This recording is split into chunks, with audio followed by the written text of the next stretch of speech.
Hello student, आज का जो टॉपिक है वो है सॉफ्टवेयर प्रोजेक्ट प्लानिंग। इससे पहले मैं HDLC की सारी स्टेजेस को पढ़ा दिया था। तो नेक्स्ट टॉपिक है HDLC का, वो है सॉफ्टवेयर प्रोजेक्ट प्लानिंग। यानी हम कैसे प्लान करेंगे कि जो बनने वाला सॉफ्टवेयर किस टाइम पर डिलीवर हो, कितना कॉस्ट हो, कितना टाइम लगेगा और कौन कौन से रिसोर्सेज हमको चाहिए इस सॉफ्टवेयर को बनाने के लिए। ये डिफ़ाइन किया था सॉफ्टवेयर प्रोजेक्ट प्लानिंग के अंतर्गत।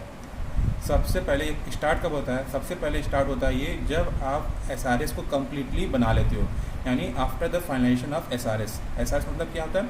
Software requirement specification. यानी सॉफ्टवेयर जो बेसिक रिक्वायरमेंट है, जब उसको आप पता कर लेते हो तब आप बनाते हो, प्रोजेक्ट की प्लान करते हो। एंड जब तक SRS कंप्लीट नहीं होगा तब तक आप प्रोजेक्ट की प्लानिंग या शेड्यूलिंग नहीं कर पाओगे। सबसे पहला आप SRS को कंप्लीट कर लिया, उसके बाद हम ये मेंशन करते हैं कि वो कितना साइज लेगा। हमको कैलकुलेट करनी होगी वो सॉफ्टवेयर की साइज, यानी लाइन ऑफ कोड, कितने लाइन ऑफ कोड इसमें कोडिंग करने की ज़रूरत पड़ेगी और उसका कॉस्ट क्या होगा और उसको डेवलप करने में कितना टाइम लगेगा। ये डिफ़ाइन की जाती है सॉफ्टवेयर प्रोजेक्ट प्लानिंग में। यानी जो सॉफ्टवेयर प्रोजेक्ट प्लानिंग है उसमें मेनली जो दिखाता है कितनी साइज होगी सॉफ्टवेयर की, क्या कॉस्ट होगी और उसको डेवलप करने में कितना टाइम लगेगा। और कभी कभी क्या होता है कि जब SRS कंप्लीट हो जाता है तो कंज्यूमर आपसे पूछता है कि हमको यह सॉफ्टवेयर या प्रोजेक्ट कितने टाइम में डिलीवर करना होगा और कितना कॉस्ट लगेगा। लमसम एक अमाउंट बताना पड़ता है कंज्यूमर को कि ये सॉफ्टवेयर बनाने में कितना कॉस्ट लगेगा। यह भी हम सॉफ्टवेयर प्रोजेक्ट प्लानिंग के अंतर्गत देखते हैं। ठीक है, आइए successful software project we must understand. अगर आप प्रोजेक्ट प्लानिंग करनी है तो ये चीज़ें आपको ध्यान देनी पड़ेंगी। बेसिक टॉपिक है scope of project to be done, यानी वो प्रोजेक्ट क्या क्या कंप्लीट कर रहा है, कैसे कैसे कर रहा है, ये आपको डिफाइन होना जरूरी है। रिस्क इन अंकर्ड, यानी अगर आप ये सॉफ्टवेयर बनाओगे तो उसको बनाते समय क्या क्या मेजर पॉइंट रिस्क होंगे जो इस सॉफ्टवेयर बनाते समय ज़रूरत पड़ेगी। रिसोर्स रिक्वायरमेंट, यानी अगर सॉफ्टवेयर जो बना रहे हो तो उसके लिए जो बेसिक रिक्वायरमेंट है वो क्या होगी। ये में भी मेन हो सकता है, ठीक है, सॉफ्टवेयर भी हो सकते हैं। मान लीजिए आप जो प्रोजेक्ट बनाने जा रहे हो उसके लिए आपको ज़रूरत पड़ेगी कोई ऑपरेटिंग सिस्टम की, कोई लैंग्वेज की, तो उसके रिगार्डिंग जो सॉफ्टवेयर होगी वो भी आपको ध्यान देना पड़ेगा। और एक एस्टिमेशन कॉस्ट, हम एक एस्टिमेशन कॉस्ट डिफाइन करेंगे कि एक सॉफ्टवेयर बनाने में कितना कॉस्ट लगेगा। अगर हम मान लीजिए हमने कोई प्रोजेक्ट लिया 2 करोड़ रुपए का और उसको बनाते समय उनको लग गया 4 साल और उसको बनाते समय जो कॉस्ट लगी है वो है 1.5 करोड़। यानी हमारा जब 2 करोड़ का प्रोजेक्ट मैंने लिया था, 1.5 लाख खर्च किया और 4 साल में उसको डिलीवर किया, यानी 4 साल में जो कंपनी जो प्रॉफिट हुई वो सिर्फ हुई 50,000 रुपये। तो ये अच्छा नहीं माना जाएगा। यानी कितना आप इनकम कर रहे हो, कितने टाइम में कर रहे हो, ये भी डिफाइन करना जरूरी है, जिससे हमारा जो कंपनी है उसको ज़्यादा से ज़्यादा प्रॉफिट हो सके। ठीक है, आगे आते हैं। तो जो प्रोजेक्ट की एस्टिमेशन होती है, जो साइज एस्टिमेशन होती है, सबसे पहला काम ये होता है कि हम प्रोजेक्ट की साइज को एस्टिमेट करें। तो साइज एस्टिमेट करने के लिए 2 चीज़ होती है, कॉस्ट और एक डेवलपमेंट टाइम। यानी उस साइज के रिगार्डिंग उसमें कितना कॉस्ट लगेगा। जरूरी नहीं है कि अगर प्रोजेक्ट बहुत लेंदी हो तो उसका कॉस्ट भी ज़्यादा हो। कुछ प्रोजेक्ट ऐसे होते हैं जो साइज वाइज छोटे होते हैं लेकिन डेवलप करने में उनकी कॉस्ट ज़्यादा होती है, क्योंकि उसमें लगने वाले जो रिसोर्सेज होते हैं वो ज़्यादा होते हैं। और कुछ सॉफ्टवेयर ऐसे होते हैं जिनकी लाइन ऑफ कोड तो ज़्यादा होती है लेकिन कॉस्ट कम होता है, क्योंकि उसमें कोई भी हमको एक्स्ट्रा एडिशनल सॉफ्टवेयर परचेस करने की ज़रूरत नहीं पड़ती है। इसमें बहुत सी चीज़ें होती हैं, जैसे कंपनी का लोगो हो गया, कंपनी की कुछ पॉलिसीज़ हो गई, वो आपको परचेस करना पड़ता है ड्यूरिंग द सॉफ्टवेयर डेवलपमेंट। तो हमको कॉस्ट को मेंशन करते समय ये जरूरी नहीं कॉस्ट साइज के डिपेंडेंट हो, यानी आप ये नहीं कह सकते हो कि साइज के अकॉर्डिंग ही कॉस्ट बढ़े। कभी कभी साइज बड़ी होती है, कॉस्ट कम होता है, कभी कभी कॉस्ट ज़्यादा होता है और साइज कम होती है। तो हमको ये भी ध्यान देना पड़ता है। सेकेंड चीज़ है टाइम। आप मान लीजिए यही चीज़ साइज पे भी और टाइम पे भी लगता है। अगर साइज़ बड़ी हो तो इसका मतलब ये नहीं कि टाइम ज़्यादा लग रहा है। कि कभी कभी कुछ चीज़ें ऐसी होती हैं, प्रोजेक्ट की साइज़ ज़्यादा होती है वो, लेकिन प्रोजेक्ट सिंपल होता है तो उसको हम कम टाइम में कंप्लीट कर लेते हैं। लेकिन कुछ प्रोजेक्ट ऐसे होते हैं जिनकी साइज़ तो छोटी होती है, यानी सॉफ्टवेयर छोटे होते हैं लेकिन उनको डेवलप करने में टाइम ज़्यादा लग जाता है। तो ये चीज़ें हम ध्यान देंगे साइज़ को एस्टिमेट करते समय। उसके बाद क्या क्या मेरी बेसिक रिसोर्स रिक्वायरमेंट है वो ध्यान देंगे। यानी मेन चीज़ जो मैंने पीछे डिस्कस किया है कि अगर टाइम आपको निकल गया, कॉस्ट निकल गया, तो उस रिगार्डिंग सॉफ्टवेयर बनाते समय क्या क्या बेसिक रिसोर्सेज होने चाहिए, यह भी हमको ध्यान देना जरूरी है। फिर उसके बाद आप एक शेड्यूल प्लान करोगे कि हम इस डेट से लेके इस डेट तक क्या काम करेंगे, इस डेट से लेके इस डेट तक क्या काम करेंगे, इस डेट से लेके इस डेट तक क्या करेंगे, ये ध्यान देना पड़ेगा। ठीक है। साइज एस्टिमेशन जो हम लोग डिफाइन करते हैं वो निकालते हैं LOC, लाइन ऑफ कोड। कभी कभी इसको KLOC भी कहा जाता है, किलो लाइन ऑफ कोड। के यहाँ पे किलो है लेकिन इसको कहा जाता है 1000, यानी कितने 1000 लाइन ऑफ कोड यूज़ करने जा रहे हो। तो बेसिकली जो साइज एस्टिमेशन होता है वो दो तरीके से किया जाता है, एक लाइन ऑफ कोड और सेकेंड होता है कॉस्ट साइज एस्टिमेशन के लिए वो होता है Kokomo model, cost estimation model. ठीक है, आते हैं हम कोकोमो मॉडल। मैं इसको डिस्कस कर रहा हूँ क्लास में, लेकिन फिर एक बार रिविजन कर ले रहा हूँ। कोकोमो मॉडल बहुत ही नेसेसरी है, लगभग हर सॉफ्टवेयर के लिए हम कोकोमो मॉडल यूज़ करते हैं, अगर वो सॉफ्टवेयर पहले से बना हो या आप नया बना रहे हो। सबसे पहला कोकोमो मॉडल में ये करते हैं कि उसका जो सॉफ्टवेयर बनने जा रहा है वह कितने लाइन ऑफ कोड का होगा, यानी KDLOC, यानी कितने 1000 लाइन ऑफ कोड ज़रूरत पड़ेगी उसको सॉफ्टवेयर बनाने के लिए। तो ये आप एक लमसम अमाउंट निकाल लेते हो। ठीक है, आपके पास अगर जो एक्सपीरियंस टीम है तो वो आसानी से लाइन ऑफ कोड कैलकुलेट कर बता सकती है कि हाँ कि इस सॉफ्टवेयर के लिए कितने लाइन ऑफ कोड की ज़रूरत पड़ेगी। सेकेंड जो होता है 15 फैक्टर्स होते हैं। ये 15 फैक्टर कांस्टेंट फैक्टर्स होते हैं, जैसे कितने लूप यूज़ किए जा रहे हैं, कितने फंक्शंस बनाए जा रहे हैं, कितने क्लासेस भी यूज़ की जा रही हैं, कितने पैकेजेस बनाए जा रहे हैं। वो 15 डिफरेंट फैक्टर्स होते हैं और सभी फैक्टर की एक वैल्यू होती है। जैसे मान लीजिए अगर आप एक फंक्शन बना रहे हो तो उसको वैल्यू मैंने 3 दे दिया, आप मान लीजिए क्लास बना रहे हो तो उसको वैल्यू 2 है। तो डिफरेंट फैक्टर्स होते हैं और उसकी एक वैल्यू होती है। तो आप उसमें जितने मान लीजिए आपने क्लास 6 यूज़ किया और उसकी जो वैल्यू है 2, यानी 6 × 2 यानी 12 हो गया।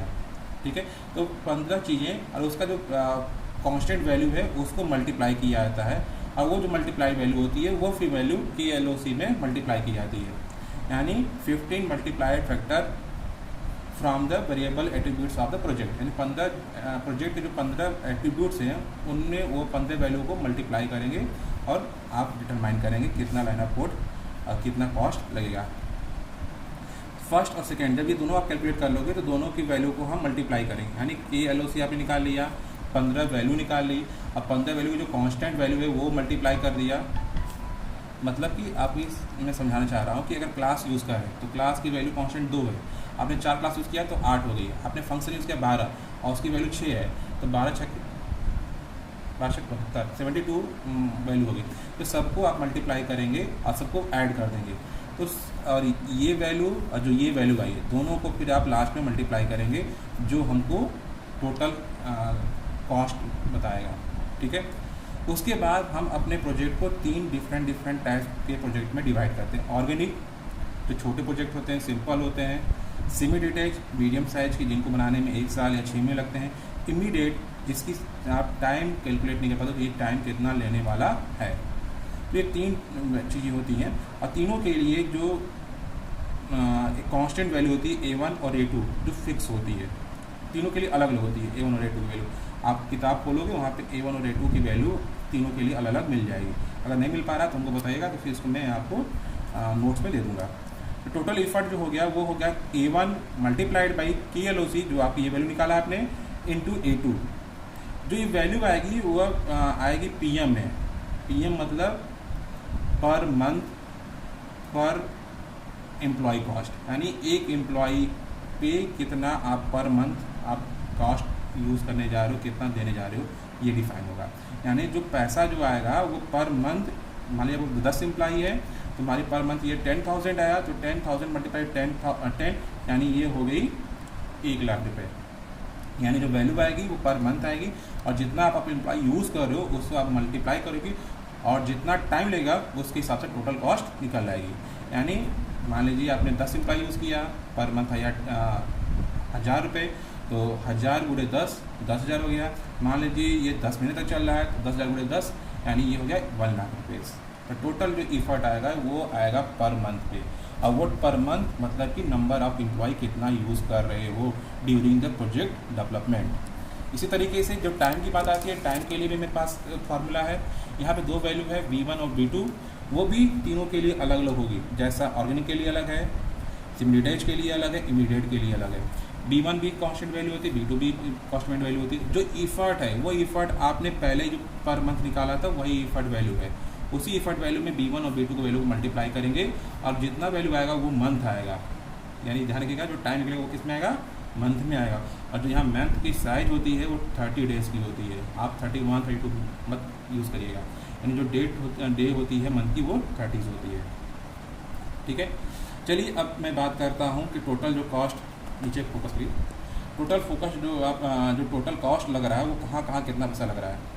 अगर हम रिक्वायरमेंट गेदरिंग की बात करें तो 2 से 3% कॉस्ट लगता है पूरे बजट का। यानी अगर 100 रुपये बजट है आपके पास तो 2 से 3 रुपये आप खर्चा करेंगे क्या, रिक्वायरमेंट को गैदर करने में। रिक्वायरमेंट मतलब इन्फॉर्मेशन, जो प्लानिंग सिस्टम की जो इन्फॉर्मेशन आ रही है उसको गैदर करने में आप 2 से 3 रुपये खर्च करेंगे। एनालिसिस में आप 10 से 12 रुपये खर्च करते हैं। उस तरीके से डिज़ाइनिंग में 18 से 20 रुपये खर्च करते हैं। कोडिंग में आप 20 से 22-25 तक खर्च होता है। टेस्टिंग में 25 से 26% तक खर्च होता है। और जो मेजर कॉस्ट आता है वो कॉस्ट जाता है आपका इंटीग्रेशन यानी इंस्टॉलेशन, मतलब कि आप सारे प्रोजेक्ट को इंटीग्रेट करते हो और क्लाइंट साइड इंस्टॉल करते हो, उसकी जो कॉस्ट होती है वो 30% होती है। ये क्यों ज़्यादा दिख रहा है यहाँ पे, क्योंकि हमने अलग अलग मॉड्यूल में प्रोजेक्ट बनाए। हो सकता है कि एक ही प्रोजेक्ट या एक ही सॉफ्टवेयर मल्टीपल लैंग्वेज यूज़ किया जा रहा हो, तो उसको इंटीग्रेट करते समय ज़्यादा कॉस्ट लगती है। एंड सबको कंबाइन करना, ले आना, एक इंटरमीडिएट लैंग्वेज में डिफाइन करना और उसको एक कॉमन कोड में डिफाइन करना, ये एक टफ टास्क होता है। और प्लस आप क्लाइंट मान लीजिए आपका यूएस है तो यूएस के साइड पे जाके, मान लीजिए क्लाइंट के पास 15-20 ब्रांचेस हैं तो आप 20 ब्रांचेस पे जाएंगे, सॉफ्टवेयर को इंस्टॉल करेंगे और एक पर्टिकुलर टाइम तक आप अपने एम्प्लॉय को वहाँ रख के सभी एम्प्लॉय को ट्रेन करेंगे। यानी आप सॉफ्टवेयर बनाने के बाद ये काम नहीं होता कि बस सॉफ्टवेयर बना के दे दिया, काम करते हैं। आप जिस कंपनी के लिए सॉफ्टवेयर बना रहे हैं उस कंपनी के अंदर जाएंगे, वहाँ पे उनके एम्प्लॉय को ट्रेन करेंगे। जब तक वो एम्प्लॉय ना कहे कि हाँ हमको आ गया, अब हम सेल्फ कर सकते हैं, तब तक आप वहाँ पर रहते हो। तो ये कॉस्ट थोड़ा ज़्यादा दिखती है, लेकिन ये ज़्यादा वहाँ पे लगता भी है। मेंटेनेंस, ये भी ज़्यादा कॉस्ट दिख रही होगी। 60 to 70% मेंटेनेंस खर्चा होता है, ये रियलिटी है। मैं एक एग्जांपल बताता हूँ। टीसर जैसी कंपनी आज की डेट में ये कहती है कि अगर मेरे पास 10 साल तक भी कोई नया प्रोजेक्ट ना आए तभी हम मेंटेनेंस से अपने एम्प्लॉय को सैलरी दे सकते हैं और मेरी कंपनी कभी भी घाटे में नहीं जाएगी। क्यों? क्योंकि मेंटेनेंस एक ऐसा चीज़ होती है, क्योंकि मान लीजिए आपने 100 रुपये कमाया है तो आप 30 रुपये ही खर्चा किए हो, 70 रुपये आपके पास बचे हुए हैं और 70 रुपये कहाँ खर्च हो रहे हैं, मेंटेनेंस पे। तो वही बात होती है, वो इसीलिए कह रही है कि हम 10 साल तक अपने एम्प्लॉय को बैठा के सैलरी दे सकते हैं और मेरे पास कोई प्रॉब्लम नहीं होगी, क्योंकि उनके पास ऑलरेडी इतने प्रोजेक्ट बन चुके हैं और वो सिर्फ मेंटेनेंस से अपनी कंपनी का और कंपनी का प्रॉफिट निकाल सकती है। मेंटेनेंस में खर्चा इसलिए ज़्यादा होता है कि मान लीजिए सॉफ्टवेयर कहीं फेल्योर हो गया, फॉल्ट हो गई, तो उसको आप रीडिज़ाइन करते हो, रिकन्स्ट्रक्ट करते हो अगर गारंटी पीरियड में वो सॉफ्टवेयर है तो। इसीलिए मेंटेनेंस में इतनी ज़्यादा कॉस्टिंग होती है। आज के लिए इतना ही। प्रोजेक्ट प्लानिंग में यही चीज़ें हैं, फिर से ध्यान रखिए। प्रोजेक्ट प्लानिंग में जो चीज़ें हैं वो उन्होंने कॉन्फ़िगर की हैं कि प्रोजेक्ट प्लानिंग कब स्टार्ट करते हैं, आफ्टर SRS। क्यों करते हैं? क्योंकि कस्टमर की रिक्वायरमेंट होती है कि कितना टाइम और कितना पैसा लगेगा, वो ध्यान रखना है। और प्लस आपकी भी चीज़ें हैं कि कंपनी को कितना प्रॉफिट होने वाला है।